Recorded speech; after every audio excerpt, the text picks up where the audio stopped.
खुलुमबाय दिनै फुंबिलिनि गोदान खौराङाव गासिखौ बरायनानै लाग्रोबाय दासिमनि खौरांफोरा जाबाय गिबि खौराङाव दङ जों मिथिगौ थांनाय दान एबा सेप्तेम्बर दानाव आसामनि गोबां जिल्लायाव आसाम सोरखारनि बिथोन बादियै आयेन बेरेखा सोरखारनि हायाव दखल खालामनानै थानाय गोबां माइनरिटि हारि एबा मुस्लिम हारिनि सायाव एभेक्शन खालामदोंमोन जायनि फिथाइ महरै गलाघाट जिल्ला बिश्वनाथ गवालपारा कार्बि आंलं वेस्ट कार्बि आंलं लखिमपुर नगाव आरो तिनिसुकिया बायदि आसामनि जिल्लाफोराव गोहोम गोग्लैदोंमोन बेखौ लानानै मुस्लिम फरायसा आफाद थामहिनबा आमसुआ गोख्रोङै रायजोनि दाब दाब जायगायाव सोरखारनि हेंथा बिजेपि सोरखारनि हेंथा सोमावसारनायबो खालामदोंमोन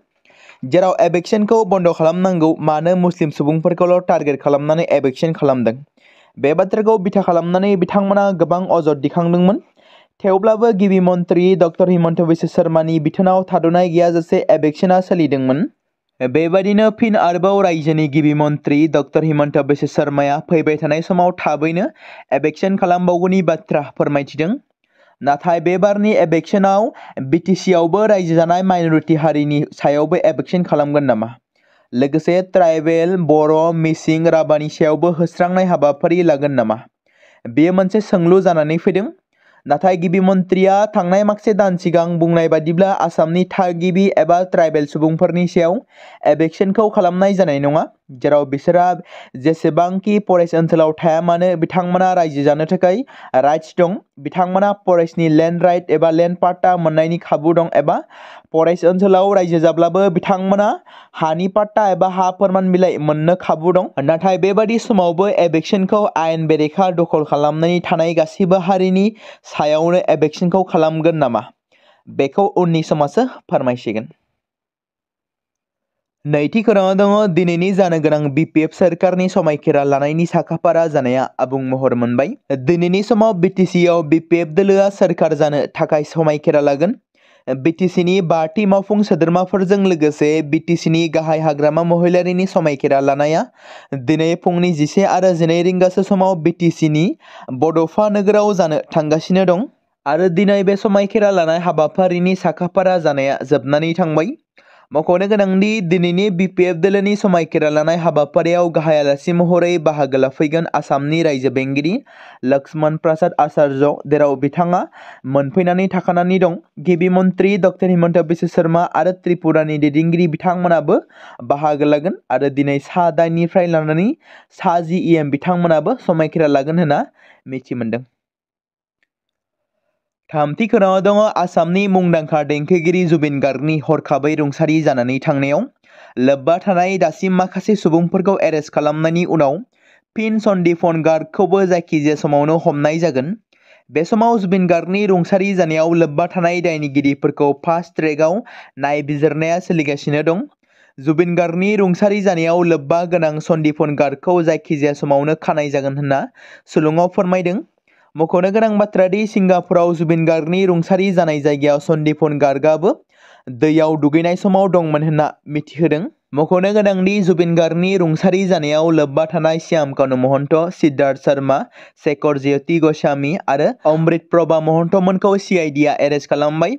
बे समाव सन्दीपन गार्गनियावबो एसआइटिआ गुवारै सोंनाय फिन्नाय खालामगासिनो दं सन्दीपन गार्गखौ जायखिजाया समावनो खागोन होनना मिथि मोननाय जादों श्याम कानु महन्त आरो बिनि बिसि अनिता महन्तआबो सिंगापुराव जुबिनजों लोगोसे थांदोंमोन 19 सेप्तेम्बर खालाराव जेब्ला रुंसारि जादोंमोन अब्ला बेराफारसेथिं सिंगापुराव जुबिन गार्गखौ बिस होनानैसो बुथारनाय जादोंमोन जेराव सिद्धार्थ शर्माया जौजों बिस गलायनायनि गोख्रों अजद होदों शेखर ज्योति गस्वामीया शेखर ज्योति गस्वामीखौ 14 साननि थाखाय एसआइटिनि आवथायाव लाबोनायाव बे बाथ्राया रिमान्ड मदआव मख'नाय जादों जेराव एसआइटिआ रिमान्ड मदआव मख'नायनि थाखायनो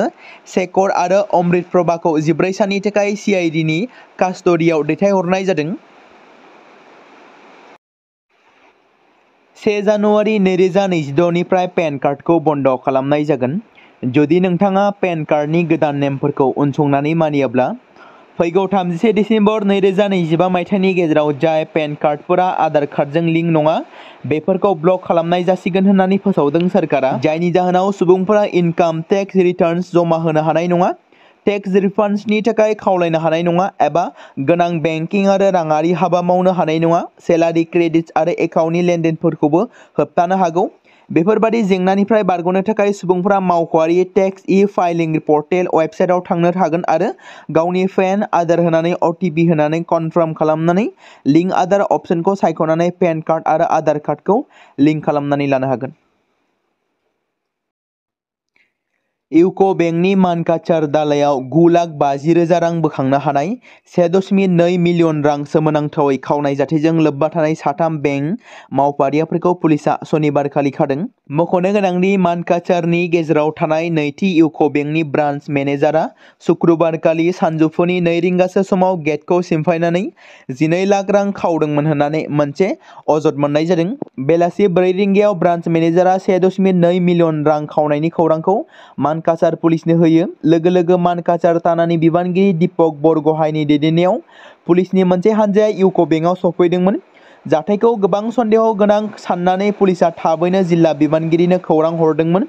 दसे समनि गेजेरावनो साथाम पुलिस डिप्युटि सुपारिनटेन्डेन्टआ मानकाचार इउक' बेंकआव सफैयो आरो नायबिजिरनायखौ जागायो आरो मोनाबिलि 6 रिंगासोआव गोजौ थाखोनि पुलिस सुपारिनटेन्डेन्ट बिथाङाबो जाथायनि सायाव मोजाङै नायबिजिरनो थाखाय जाथायथिलियाव नुजाथिफैदोंमोन। बेंकनि मावफारियाफोरखौ सन्देह खालामनानै पुलिसआ बेंकनि CCTV केमेराखौ नायबिजिरो आरो सोमोनांथावै सिखाव खावनाय समाव CCTV केमेराखौ बन्द खालामनाय जादोंमोन। थेवब्लाबो साथाम सुबुंखौ एरेस्ट खालामनायाव जाफुंसार जानो हायो। सनितपुर जिल्लानि गुबुन गुबुन जायगाफोराव सानफ्रोमबो हराव मोसौ खावग्रा दुथां हानजाफोरा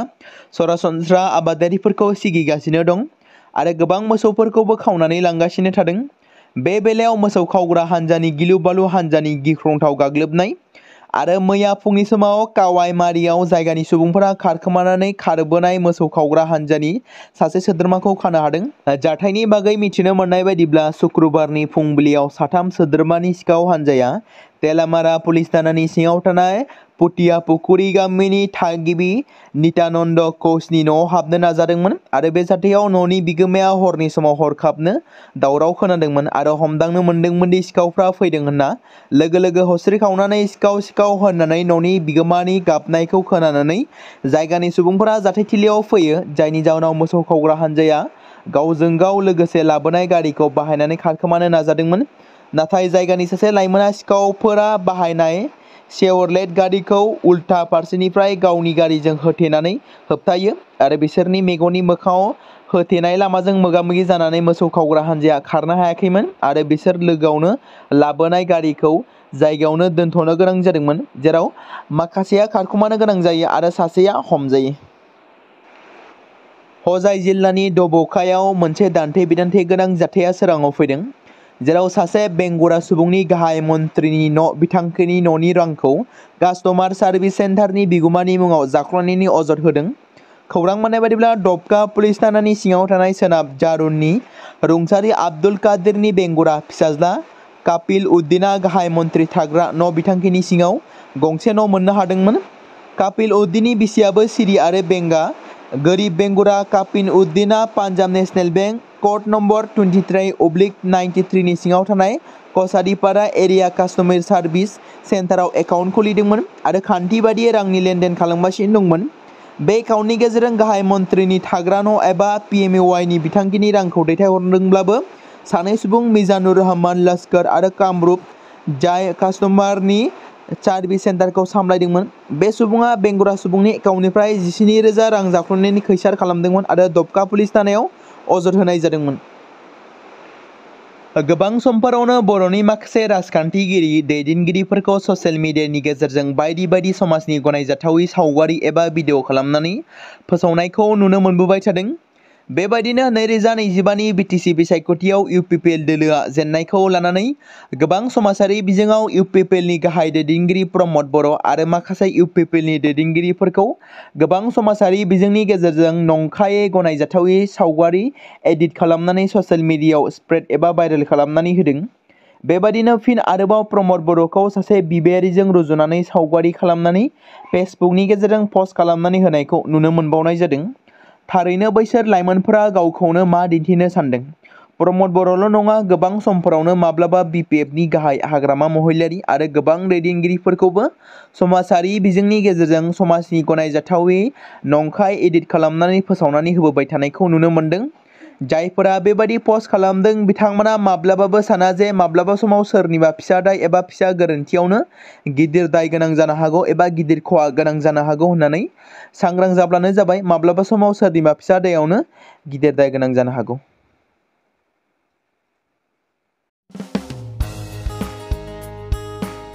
बे समाव मोनसे गोनां फोसावथाय बर' सावथुन नायनानै मोजां मोनग्रा गासै बर' रायजो राजाफोरनि गेजेराव लानानै फैदों मोनसे बर'नि OTT प्लेटफर्म गोनां, जाय प्लेटफर्मनि गेजेरजों नोंथांमोना बर'नि गोदान गोजाम सावथुनफोरखौ नुनो मोनगोन। थांनाय माखासे बोसोर सिगां बर'नि गेजेराव लानानै फैनाय निउबो एप बायदिनो फिन आरोबाव लानानै फैदों बर' रायजो राजाफोरनि थाखाय। बे बाथ्राखौ मख'नाया गोनांदि 2025 मायथाइनि जानुवारि दानाव ओंखारनाय आंगो स्ट्रीम मुंनि मोनसे OTT प्लेटफर्म गोनां निउबो एपनि गेजेरजों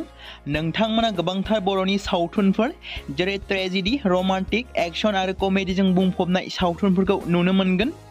जेरै सनानि नखर, थांखि गैयै समाज, अनसुला आफा, हिर', बिमा बायदि बाजै, अर, थैसाम, वान्टेड, संदान आरो रं नाम्बार बायदि सावथुनफोरा मख'जाथाव। बेफोर सावथुनफोरखौ नायनो थाखाय नोंथांमोना गिबियावनो आंगो स्ट्रीम एपखौ गाव गावनि मबाइलाव थानाय प्ले स्ट'रनिफ्राय डाउनल'ड खालामनानै लोगोसे इनस्टल खालामनानै गावनि मबाइल नाम्बारजों लगइन खालामनानै लाग्रोनांगोन। बेनि उनाव नोंथांमोना गोबांथार नुनो मोनै सावथुनफोरखौ गुगोल पे, फन पे आरो पेटिएमजों रं नाम्बार सावथुनखौ नायनो थाखाय 60 रां आरो संदान सावथुनखौ नायनो थाखाय 80 रां, वान्टेड सावथुनखौ नायनो थाखाय 60 रां, थैसाम सावथुनखौ नायनो थाखाय 60 रां बेबादिनो गोबांथार नुनो मोनै सावथुनफोरखौ नायनो थाखाय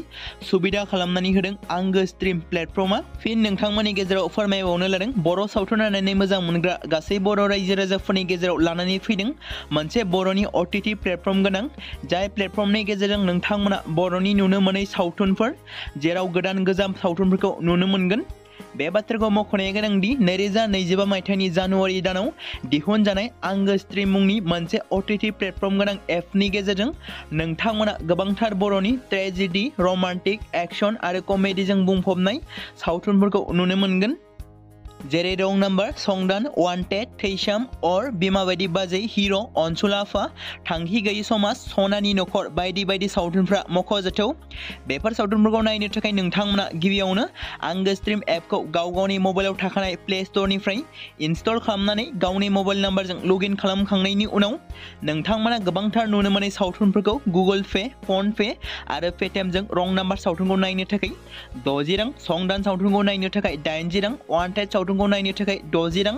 थैसाम सावथुनखौ नायनो थाखाय 60 रां बेफोरबायदिनो अर सावथुनखौ नायनो थाखाय 60 रां पे खालामनांगोन।